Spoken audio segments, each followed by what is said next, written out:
Salut! Aujourd'hui, on fait l'étude complète d'une fonction trigonométrique de la forme quotient. La fonction f, définie sur l'ensemble des réels par f de x, égale 2 sur 2 plus cosinus de x. Au programme, domaine de définition, parité, périodicité, dérivée, signe, tableau de variation et tracé de la courbe. 4 questions, une méthode rigoureuse. Allez, c'est parti. Question 1. Justifier que f est défini sur l'ensemble des réels. F de x est un quotient, donc il faut vérifier que le dénominateur ne s'annule jamais. Le dénominateur vaut 2 plus cosinus de x. Il s'annule si et seulement si cosinus de x égale moins 2. Or, pour tout x réel, cosinus de x appartient à l'intervalle moins 1, 1. Donc, cosinus de x est toujours supérieur ou égal à moins 1, ce qui est strictement supérieur à moins 2. Cosinus de x ne peut donc jamais valoir moins 2. On en déduit que 2 plus cosinus de x est toujours supérieur ou égal à 1, donc strictement positif. Le dénominateur ne s'annule jamais sur l'ensemble des réels. F est donc défini sur l'ensemble des réels tout entier. Parfait. Question 2. Parité, périodicité et intervalle d'étude. Montrons d'abord que f est pair. On calcule f de moins x. F de moins x égale 2 sur 2 plus cosinus de moins x. Or, cosinus de moins x égale cosinus de x pour tout x réel. Donc, f de moins x égale 2 sur 2 plus cosinus de x, soit f de x. F de moins x égale f de x pour tout x réel, donc f est pair.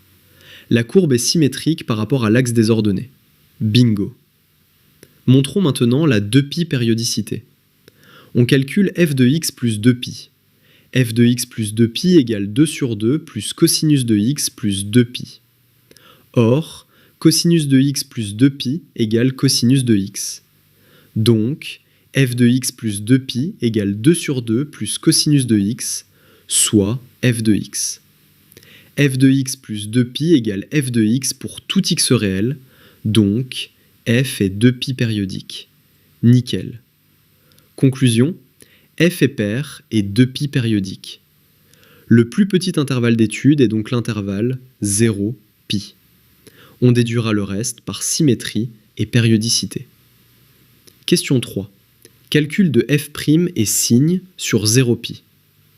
On dérive f de x égale 2 sur 2 plus cosinus de x. C'est un quotient, on applique la formule u'v moins uv' sur v carré. On pose u égale 2, constante, donc u' égale 0. Et v égale 2 plus cosinus de x, donc v' égale moins sinus de x. F' de x égale 0 fois 2 plus cosinus de x, moins 2 fois moins sinus de x. Le tout divisé par 2 plus cosinus de x au carré.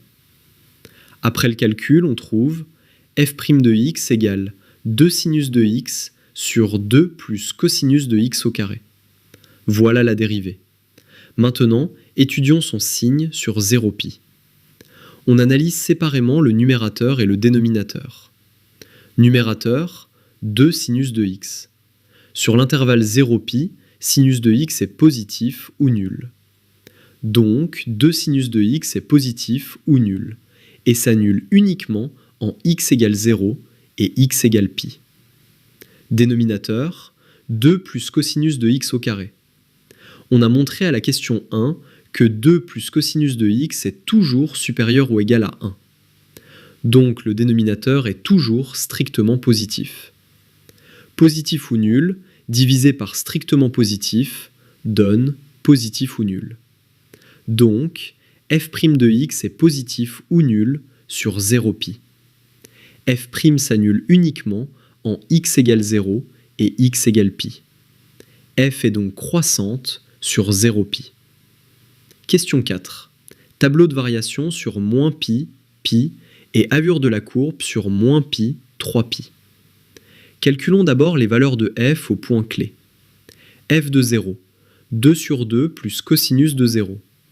Cosinus de 0 vaut 1, donc 2 plus 1 égale 3. F de 0 égale 2 tiers. F de π, 2 sur 2 plus cosinus de pi. Cosinus de pi vaut moins 1, donc 2 plus moins 1 égale 1. f de pi égale 2 sur 1, soit 2. Par parité, f de moins pi égale f de pi égale 2. On peut maintenant dresser le tableau de variation complet sur moins pi, pi. De moins pi à 0, f' est négative, donc f est décroissante. Elle part de f de moins pi égale 2 et descend jusqu'à f de 0 égale 2 tiers. De 0 à pi, f' est positive, donc f est croissante. Elle repart de 2 tiers et monte jusqu'à f de pi égale 2. Minimum de f, 2 tiers, atteint en x égale 0. Maximum de f, 2, atteint en x égale plus ou moins pi. L'image de f est l'intervalle fermé 2 tiers, 2. Parfait. Pour le tracer sur moins pi, 3pi, on exploite parité et périodicité. Les maxima avec f égale 2 et tangente horizontale se trouvent en x égale moins pi, x égale pi et x égale 3pi. Les minima avec f égale 2 tiers et tangente horizontale se trouvent en x égale 0 et x égale 2pi. La courbe est symétrique par rapport à l'axe des ordonnées grâce à la parité. Elle se répète tous les 2pi grâce à la périodicité. Elle est aussi symétrique par rapport à chaque verticale x égale kpi. Synthèse des propriétés de f. Domaine. L'ensemble des réels, car 2 plus cosinus de x est toujours supérieur ou égal à 1, donc jamais nul. Parité. F est pair, symétrie par rapport à l'axe des ordonnées. Période, 2pi. Intervalle d'étude minimale, 0, pi. Dérivée. f' de x égale 2 sinus de x sur 2 plus cosinus de x au carré. Signe. f' est positif ou nul sur 0 pi, donc f est croissante sur cet intervalle. Minimum. f de 0 égale 2 tiers. Maximum. f de plus ou moins pi égale 2. Image de f. Intervalle fermé 2 tiers, 2. Les 6 points clés de la méthode. 1. Montrer que le dénominateur ne s'annule jamais en encadrant cosinus de x. 2. Exploiter cosinus de moins x égale cosinus de x pour la parité et la périodicité. 3.